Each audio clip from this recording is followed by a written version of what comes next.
నాకు రామ్ చరణ్ గారితో I have one wonderful experience. నేను ఆచార్య సినిమా చేశాను, ధృవ ఒకటి చేశాను, ఆచార్య ఒకటి చేశాను, అండ్ బ్రూస్లీ ఒకటి చేశాను. అందులో ఆచార్య షూటింగ్ చేస్తున్నప్పుడు మేము మారేడుమిల్లి షూట్ చేస్తున్నాం అనమాట. అండ్ దెన్ నాకు కొంచెం సాయంత్రం అయిపోతే ఊరికి లైట్ జాగ్. యాక్చువల్లీ ఆ టైంలో కొంచెం ఫిట్నెస్ మీద కూడా ఎందుకో తెలీదు చాలా ఫోకస్డ్గా ఉన్నాను. అదే టైంలో ఈ కోబలి షూటింగ్ కూడా జరుగుతూ ఉంది. సో జాగింగ్ చేస్తూ ఉంటే that was the first day అనమాట. ఈవినింగ్ జాగింగ్ చేస్తూ ఉంటే రామ్ చరణ్ గారు వెళ్ళిపోతూ కార్ ఆపి వెనక్కి రివర్స్ తీసుకుని, రవి మొత్తం జిమ్ సెటప్ అంతా పెట్టాను, you can go and use it అని చెప్పి అన్నారు అనమాట. Wonderful thing, such a great thing. ఒక పెద్ద హీరోకి నేను ఏదో చిన్న సపోర్ట్ చేస్తున్నాను, వెళ్ళి యూజ్ చేసుకోవాలని అవసరం లేదు. అది కూడా చిరంజీవి గారు కూడా అదే టైంలో వర్కౌట్ చేస్తూ ఉన్న టైంలో వాళ్ళ నాన్నగారు డిస్టర్బ్ అవ్వచ్చు నేను వెళ్ళడం వల్ల, but he did not think anything. వెళ్ళి చేసుకోమంటే ఎక్స్ట్రాడినరీ ఎక్స్పీరియన్స్. 12 రోజుల పాటు రోజు సాయంత్రం చిరంజీవి గారితో జిమ్ చేసుకున్నాను. అండ్ ఆ 12 రోజుల పాటు ఆ travel it self is a wonderful memory. It's a wonderful memory. ఇది కదా అసలు లైఫ్ అనిపిస్తుంది అంటే when you travel with all these people that you love. So Acharya shooting 12 days was an amazing experience అనమాట. చిరంజీవి గారు, నేను, బెనర్జీ గారు, సో ముగ్గురమే ఉండేవాళ్ళం. సో భోజనం కలిసి చేయడం, ఆయన ఏవో ఒక విశేషాలు చెప్పడం, ఆయన ఎక్స్పీరియన్సెస్ చెప్పడం, ఓ చిరంజీవి గారు ఇంత సింపులా ఇది అన్నట్టుగా. ఐ మీన్ ఆ ఫీలింగ్ అనమాట చాలా తక్కువ మందికి వస్తుంది. కరెక్ట్. అండ్ మీరు ఎప్పుడైనా లైఫ్లో ఏదైనా మిస్ అయితే అరే మిస్ అయిపోయింది అని బాధపడి, లేదులే ఇది మిస్ అయింది అంటే ఇంకా మంచిది వస్తుంది అనేది ఎప్పుడైనా జరిగిందా మీకు? నేను మిస్ అయిపోయాను అస్సలు ఫీల్ అవ్వను. రైట్. ఇంకా మంచిది ఏదో వస్తుందని మాత్రం ఫీల్ అవుతుంటా. ఓకే, చెప్పండి, మీరు చెప్పండి. అంటే సో ఇప్పుడు మరి నెక్స్ట్ ప్రాజెక్ట్స్ ఏంటి రవి ప్రకాష్ గారు మీవి? యాజ్ ఆఫ్ నౌ ఇప్పుడు కోబలి అని చెప్పి ఒక వెబ్ సిరీస్ చేశానండి. అది డిజ్నీ హాట్స్టార్లో నెక్స్ట్ వీక్ స్ట్రీమింగ్ స్టార్ట్ అవుతుంది. సో అది డెఫినెట్గా బాగానే ఒక యాక్షన్ రివెంజ్ డ్రామా అనమాట. ఎక్కడ మీ గెటప్ మారలేదు కదా? గెటప్ అంటే అందులో కొంచెం రఫ్గా ఏదో చేశాను. అంటే actually you know how that cosmos మనం అంటూ ఉంటారు చూసారు, పైనుంచి ఏదో శక్తి నడిపిస్తూ ఉంటుంది మిమ్మల్ని. నేను 2004 ఘర్షణ చేస్తున్న టైంలో అప్పటికే కొన్ని సినిమాలు చేసుండి విపరీతంగా జిమ్నాస్టిక్స్ చేసేవాడిని. అంటే నాకు అంత మనం చిన్నప్పటి నుంచి ట్రైన్ అయింది కాదు. ట్రైన్ అవ్వనప్పటికీ నా టైం ఎక్కువ, నా ఎఫర్ట్ ఎక్కువ జిమ్నాస్టిక్స్ నేర్చుకోవడం మీద పెట్టాను అనమాట. అది ఎంత ఇదిగా ఉండేది అంటే నేను ఇక్కడ మధురానగర్లో ఉండి మా జిమ్నాస్టిక్స్ అంతా మాసప్ ట్యాంక్లో. ఇక్కడి నుంచి అక్కడికి వెళ్ళాలి అంటే కార్ వేసుకుని రోజు వెళ్తుంటే పెట్రోల్ బోల్డ్ అంత ఖర్చు అయిపోతుంది. ఇలా ఖర్చు అయిపోతున్నప్పుడు ఇంత డబ్బులు మరి పెట్రోల్కి అయిపోతే ఎలాగా అని చెప్పి బస్ మీద వెళ్ళేవాడిని. బస్ ఎక్కితేనేమో జనం గుర్తుపడుతూ ఉండేవారు. జనం గుర్తుపట్టి అదేంటి సార్ మీరు ఆ సినిమాలో ఉన్నారు కదా, భయ్యా నువ్వు ఆ సినిమాలో ఉన్నావు కదా అని చెప్పి గుర్తుపడుతూ ఉండేవారు. ఏం చేస్తాం, నేర్చుకోవాలి. అలాగా చాలా ఆల్మోస్ట్ ఒక 5 years దాని మీద టైం ఇన్వెస్ట్ చేశాను.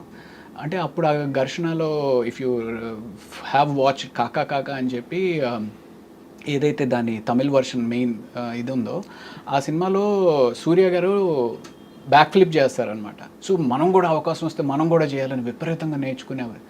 సో అంత చేసిన తర్వాత నాకు కొన్ని సంవత్సరాల తర్వాత అనిపించేది విపరీతం ఇంజురీస్ అయ్యేవి. ఇంజురీస్ అయిపోయి కాలు ఇంత లావుని వాచిపోతూ ఉండేది. మీకా? బా.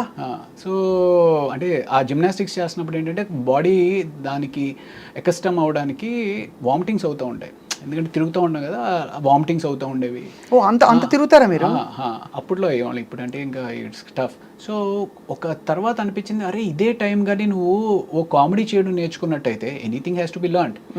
సో ఆ కామెడీ చేయడమో లేకపోతే ఇంకోటి అయితే శుభ్రంగా ఇంకా దీనికంటే బిజీ అయ్యేవాడు కదరా అనిపిస్తుంది. బట్ నేను ఈ వెబ్ సిరీస్ ఏదైతే కోబలి అని చేశానో నాకు అసలు తెలీదు. వాళ్ళు ఏదో అనుకోకుండా వాళ్ళు వచ్చారు, అప్రోచ్ అయ్యారు, ఇది చేస్తే అందులో అన్ని ఫైట్లే. అప్పుడు నేర్చుకుంది ఇప్పుడు ఉపయోగపడిందండి. అది కాబట్టి everything has a divine design. Probably. దేవుడు మొక్కుతారా మీరు? నేను ఇప్పుడు అంత ఎక్కువగా మొక్కట్లేదండి అంత, బట్ ఇదివరకు ఒకప్పుడు విపరీతంగా ఇప్పుడు ఏంటి అంటే you just are connected to the universe. అంటే నమ్మకం అయితే ఉంది definitely. So Kobali and lot of films to come. And మీకు ఏంటంటే మెయిన్గా I think all of us are waiting to see you transform very differently. Correct. మీరు చెప్పాను కదా మీరు మంచి officer, police officer, hero Kannayya, ఒక విలన్ టైప్, ఇది ఇవన్నీ వచ్చేసాయి. పోలీసు దాని అనుబంధిత డిపార్ట్మెంట్లు అన్ని అన్నీ చేసేసారు. సిబిఐ, ఎన్ఐఏ, రా, అవన్నీ ఓకే చూసాం కాబట్టి మీరు ఫుల్గా గెటప్ మారి యా, ఒక మాసిన గడ్డంతోటో లేకపోతే ఒక పైరెట్ లుక్ తోటో ఏదైనా లేకపోతే ఇంకో లుక్ తోటో. మీరైనా కథలు రాస్తూ ఉంటారా? నేను అస్సలు నాకు సినిమా ఇండస్ట్రీతో ఎక్సెప్ట్ డూయింగ్ ఇంటర్వ్యూస్ అస్సలు ఇంట్రెస్ట్ లేదండి. పాటలు ఇష్టం. Okay. I love listening to చూసాను ఆ ఇంటర్వ్యూ ఎవరిది, మన సింగీతం శ్రీనివాసరావు గారు. ఆయన అంటే నాకు చాలా విపరీతమైన అభిమానం అనమాట. ఆయనతో పాటు ఇంటర్వ్యూ చేసినప్పుడు మీరు కూడా పాటలు పాడేస్తూ ఉన్నారు. ఓహో ఈవిడికి ఎంత ప్రావీణ్యత ఉందా పాటల్లో. నేను ఐఎమ్ క్లాసికల్ పర్ఫార్మర్ అండి. నేను సంగీతం నేర్చుకున్నాను చాలా ఏళ్ళు. ఫెంటాస్టిక్. సో ఇష్టం కూడా పాడడం. నా పర్సనల్ ఫీలింగ్ ఏంటి అంటే పాటలు రాయగలిగే వాళ్ళు, పాడగలిగే వాళ్ళు సరస్వతి అనుగ్రహం ఉంటే కానీ చేయలేరు అనేది ఒక బలమైన నమ్మకం అండి నాకు. అవును, అంటే నేను స్టార్ట్ చేసినా సరే no it will not happen for you అనే ఫీలింగ్లో ఉంటాను. ఖచ్చితంగా అది నమ్మే వాళ్ళకి అదొక సుకృతం. అంటే ఒక మంచి దీనివల్ల జరిగేది. అందరికీ పాట రాదండి. అందులో ఇన్స్ట్రుమెంట్ అయినా నేర్చుకోవచ్చు, కానీ పాట స్వతహాగా వాళ్ళు నేర్చుకోవాలని రాసిపెట్టి ఉంటేనే జరుగుతుందని నేను feeling. Not everybody is born music. Not wrong. Yeah, absolutely. I love music and I love singing and I love all the crafts of the industry, but I have never dared. ఏదో 4 సినిమాలు వేసానులే, నేను కూడా act చేశాను. Okay okay. But I didn't You did not like it. మాది fast పేస్డ్గా ఉంటుందండి. News is always on the go, lot of activity, hectic ఇది అవుతూ ఉంటుంది. అక్కడ ఒక షాట్లో లైటింగ్ అక్కడ కూర్చోపెట్టి ఇలా తిరగండి అంటారు, అయిపోయింది, వెళ్ళి కూర్చో అంటారు గంట. ఆ టైంలో టైం ఏదో వేస్ట్ అయిపోయినట్టు ఫీల్ అవుతుందండి. అంటే పపెట్ జాబ్ అయిపోతుంది కానీ బట్ యా అదే మోస్ట్ టఫెస్ట్ పార్ట్. నాతోటి అందరూ అడుగుతూ ఉంటారు, సార్ సినిమా ఇండస్ట్రీకి వద్దాం అనుకుంటున్నాం సార్, ఏంటి సార్ మీ ఓపిక ఉందా? రా. ఓపిక లేకపోతే మాత్రం రాబాక. షూటింగ్ వచ్చినా ఓపిక ఉండాలి, షూటింగ్ లేకపోయినా ఓపిక ఉండాలి. సో అది వచ్చే వరకు ఓపిక ఉండాలి. సో ఓపిక ఉంటేనే రా అని చెప్తా ఉంటాను. మీకు నాకు ఒకటి కామన్ ఏంటంటే నేను వేసిన క్యారెక్టర్స్లో I played CBI officer. So అది right. So but like you said ఓపిక చాలా కావాలండి సినిమా ఇండస్ట్రీలో ఉండాలంటే, to sustain the pace and also you have to learn to be very grounded and calm and patient with everybody around. మాకు I'm exactly in an industry where everything happens fat తొందరగా pacey place.